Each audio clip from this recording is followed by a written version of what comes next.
A full-scale war between the United States and the Iran would be one of the most serious geopolitical events of the 21st century, with far-reaching impacts on the global economy, energy markets, and geopolitical stability. Unlike local or regional conflicts, a direct confrontation between these two nations would immediately disrupt international supply chains, especially in the energy sector.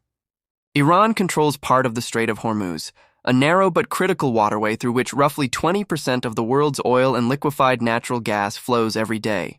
If the strait were closed due to military actions or targeted attacks on shipping, global crude prices could spike dramatically. Analysts have already seen oil reach above $100 per barrel this year due to partial disruptions, triggering inflation, increased gasoline prices, and pressure on economies that are already fragile post-pandemic and post-Ukraine war. The economic shockwaves of such a war wouldn't stay confined to energy alone. Investors typically respond to rising geopolitical risk by fleeing to so-called safe haven assets like the US dollar and gold, which can strengthen financial markets in the short term, but also create instability in emerging markets and currency markets. Higher oil prices tend to push global inflation higher, slowing down economic growth and increasing the cost of goods, transportation, and industry production worldwide.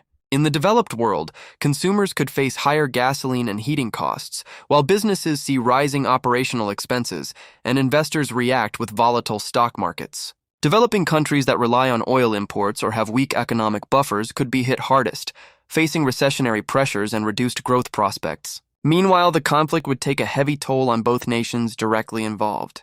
The U.S. would spend billions on military operations every day, adding pressure to its already high defense budget, while Iran's economy, already strained by sanctions and reduced oil exports, would suffer even deeper losses and infrastructure damage.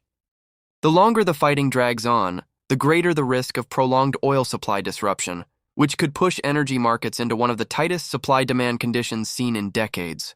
All of this would force governments around the world to react, from releasing strategic petroleum reserves to emergency meetings of international energy agencies, in attempts to stabilize markets and prevent a sustained global recession.